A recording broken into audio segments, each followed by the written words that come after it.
ये एक European scientist हैं जिनका नाम है डॉक्टर पीटर जॉसलिंग। आप सब लोगों ने इनका नाम सुना होगा, और नहीं सुना है तो आप गूगल करके देख सकते हैं। ये एक यूरोपियन साइंटिस्ट हैं और ये गार्लिक मैन के रूप में वर्ल्ड में जाने जाते हैं। यहां तक कि इनके टाई को आप देखिए, इस टाई में आप देखिए गार्लिक का फोटो छपा हुआ है फैब्रिक पे। आप समझिए पैशन किस लेवल पे होगा व्यक्ति का। He is garlic man of the world. और ये जो हैं बहुत बड़े रिसर्चर हैं, यूरोपियन साइंटिस्ट हैं, और ये यूरोप में स्पेन नाम की जगह से रहने वाले हैं, और लंदन में भी इनका अच्छा खासा बेस है। और मैंने इनके साथ एक अच्छा समय बिताया है प्रोडक्ट फॉर्मुलेशन के लिए, और काफी कुछ इनसे सीखा है, समझा है, और एक तरीके से हमारे ये मेंटर रहे सम पॉइंट इन टाइम, और हमने इनके बारे में समझने की कोशिश की। हमारी कुछ तस्वीरें मैं आपको दिखा रहा हूं डॉक्टर पीटर जॉसलिंग के साथ यूरोप के अलग अलग जगहों पे। ये डॉक्टर पीटर जॉसलिंग है जिनके साथ मैंने काफी वक्त बिताया है। और ये कुछ रिसर्च लैब्स, कोई फैक्ट्रीज, कोई units, production centres different different जगहों पे यूरोप में, स्पेन में, यूके के अलग अलग पार्ट्स में, वो है जहां पे मैंने समय बिताया है और गार्लिक पे समय बिताया है। इसलिए मैं ये तस्वीरें आपके सामने दिखाने की कोशिश कर रहा हूं। अब बात करते हैं इसके फॉर्मुलेशन की, मॉलिक्यूल की। इसके अंदर बहुत सारे पदार्थ पाए जाते हैं, लेकिन जो मेडिसिनल पदार्थ है, कंपाउंड है, उसका नाम है एलिसीन, जो एलिन और एलिनेज को मिला के बनता है। एलिसीन नाम का यह पदार्थ है। और एलिसीन तब पैदा होता है जब उसको क्रश किया जाता है, जब उसको फोड़ा जाता है, तब पैदा होता है, और बहुत जल्दी डिग्रेड हो जाता है। मतलब बनता है और डिग्रेड हो जाता है।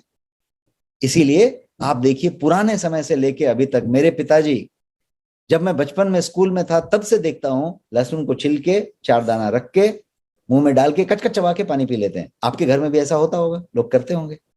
क्या ऐसा रीजन रहा होगा, किसने ये ज्ञान दिया होगा कि ये अनस्टेबल है, इसको चबाना है तभी एलिसिन पैदा होगा, और चबाते ले लेना है नहीं तो एलिसिन विघटित हो जाएगा। सोचिए, इन साइंटिस्ट लोगों ने इतने सारे रिसर्च के बाद ये बात को पता लगाया, और भारत में ये बात पहले से थी, 5000 साल से लोग यही करते चले आ रहे हैं। है इंटरेस्टिंग कितना रिच कल्चर है, कितनी रिच सभ्यता है, आप इस बारे में समझिए। हमें वो सारी चीज पहले से मालूम है, और शायद सारा चीज उसी हिसाब से तय किया गया है। तो ये पीटर जॉसलिंग ने ही इस एलिसीन को स्टेबलाइज किया है, और उसका पेटेंट उनके पास है। तो गार्लिक में एक एलिन नाम का कंपाउंड है, मैं फिर से बताऊं तो, और एक एलिनेज है, और ये दोनों मिला के एलिसीन बनाते हैं, और इसी को मेन एक्टिव इंग्रेडिएंट गार्लिक का कहा जाता है। और ये जो है डिग्रेड होने वाला चीज होता है। यदि मुंह में आपने ले भी लिया, थोड़ा डिग्रेड होके चला गया कच-कच चबा के, तो ये आपके इंटेस्टिनियल एरिया में जाके डिग्रेड होता है, क्योंकि इंटेस्टिनियल एपिथेलियल सेल्स में ये डिग्रेड होना शुरू होता है। बट बहुत थोड़ी मात्रा में आपके इस्तेमाल में आ जाता है, और वही जो थोड़ी मात्रा में इस्तेमाल में आता है वो इतना बेनिफिट कर जाता है। आप सोचिए, यदि पूरा का पूरा इस्तेमाल में आ जाए, डिग्रेड ना हो, तो कितना बेनिफिट कर जाए। है कमाल की चीज, कितना ज्यादा फायदा कर जाए यदि पूरा काम में आ जाए तो। और जो आप अपने किचन में इस्तेमाल कर रहे हैं, दाल में छौंक लगा रहे हैं, सब्जी में डाल रहे हैं, यहां पे डाल रहे हैं, वो सब अरोमा फ्लेवर के लिए है, उसमें कोई मेडिसिनल प्रॉपर्टी आपके पास नहीं आ रहा है, प्लीज नोट। क्योंकि वो सब डिग्रेड हो चुका है। उसका अरोमा आपके काम आ रहा है, टेस्ट बन रहा है, करी बन रहा है, फ्लेवर आ रहा है, उतना तक ठीक है, बाकी कोई काम में नहीं आ रहा है। इसलिए उस भ्रम में ना रहे कि आप जो है लहसुन बहुत सारा खा रहे हैं, और लहसुन जो है वहां पे आ रहे हैं और ये आ रहा है। तो ये वाली चीज होगी। थोड़ा और आगे बढ़ें और समझें कि हाउ टू टेक गार्लिक, जो आज हमारा सब्जेक्ट है। आज हमने बताया कि ये जो बेनिफिशियल गार्लिक है उसको लें कैसे। तो how to take the garlic, इस सब्जेक्ट को ही डिस्कस करना है। तो मैंने यहाँ पे गार्लिक दिखाने की कोशिश की है आपको, हाउ टू टेक गार्लिक। तो सबसे पहला थंब रूल है कि गार्लिक को छीलें। छील के रखें नहीं, छील के कहीं कटोरी में नहीं रखें, फ्रिज में नहीं रखें, छीलें, सामने सामने छीलें। और छीलने के बाद आप जो है उसको सीधे मुंह में डाल के कच कच कच कच चबा के अंदर ले लें, पानी पी लें।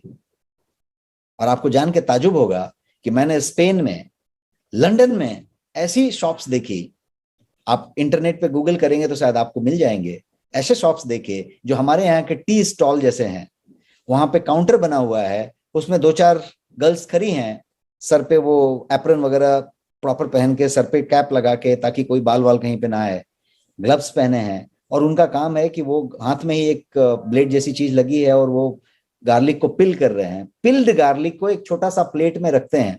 हर एक आदमी वहां गार्लिक खाने के लिए जाता है, पहुंचता है, उसके सामने एक, हमारे यहाँ पानी पूरी वाला कैसा प्लेट रख देता है, कितने लोग विजुअलाइज कर पा रहे हैं?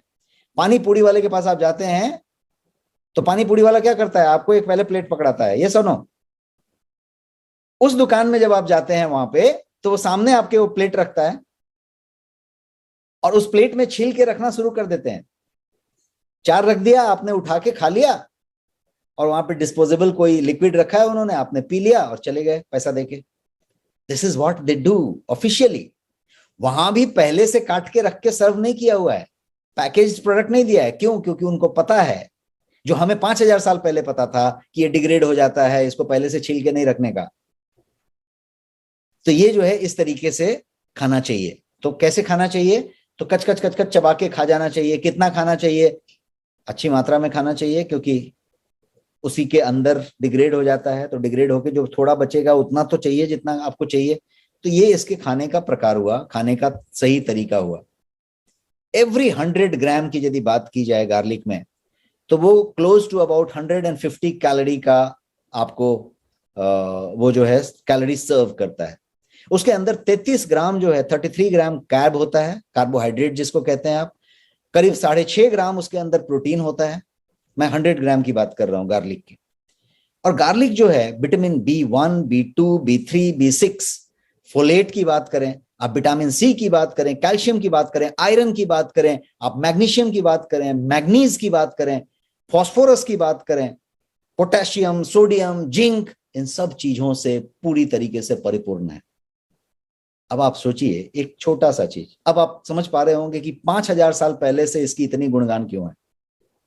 इसलिए कि इसके अंदर ये सारा कुछ प्रचुर मात्रा में मौजूद है, प्रचुर मात्रा में मौजूद है। हाई सल्फर कंटेंट है इसके अंदर, और यही कारण है कि हाई सल्फर कंटेंट होने की वजह से ये एंटीबायोटिक है, और ये जो है डाइजेस्टिव सिस्टम को क्लीन कर देता है, फ्लश कर देता है, टॉक्सिन्स को बाहर निकाल देता है, बच्चों में जो कीड़े पाए जाते हैं, पेट में कृमि हो जाता है, उसको मार देता है। ये सारा कुछ कर देता है बिकॉज इसमें सल्फर कंटेंट बहुत ज्यादा होता है। आप देखिएगा लहसुन की खेती जहां होती है वहां पे किसी तरीके के फंगस, कीड़े और वो नहीं लगते। क्यों? क्योंकि वो पूरा का पूरा सल्फर कंटेंट अच्छी खासी मात्रा में वहां पे कर देता है। और ये जो है इम्यूनिटी बनाता है कोल्ड के अगेंस्ट, फ्लू के अगेंस्ट, किसी तरीके के, इन तरीके के मौसम चेंज की बात अभी थोड़ी देर पहले हो रही थी सेशन के बिगनिंग में। मौसम चेंज के समय आपको जो दिक्कतें आ रही है, इन सारी चीजों में आपको ये स्ट्रॉन्ग कर देता है। और ये इतना ही नहीं, ये डायबिटीज में, हार्ट अटैक में, लिपिड प्रोफाइल में, आपके कार्डियोवेस्कुलर इश्यूज में, ब्लॉकेज की बात करें, सब चीज में ये काम करता है। इनडायरेक्टली आपको रिजुविनेट करने का काम करता है। ये इसका बात हुआ। और सबसे बड़ी बात है कि निरोगी रखते हुए आपको टिप टॉप शेप में रखने का काम करता है। ये मैंने यहाँ पे दिखाने की कोशिश की एक स्लाइड पे कि गार्लिक के पास क्या क्या चीजें हैं। जैसा मैंने बताया कि जो ढूंढिए वो मिलेगा, और इतनी इतनी मात्रा में मिलेगा। विटामिन B6 की मात्रा जरा चेक कीजिए, 12.9%, 15% मैंगनीज, बहुत रेयर आइटम। तो इतने तरीके से ये गार्लिक में ये सब कुछ भरा हुआ है, और ये जो है पूरी तरीके से बेनिफिशियल है।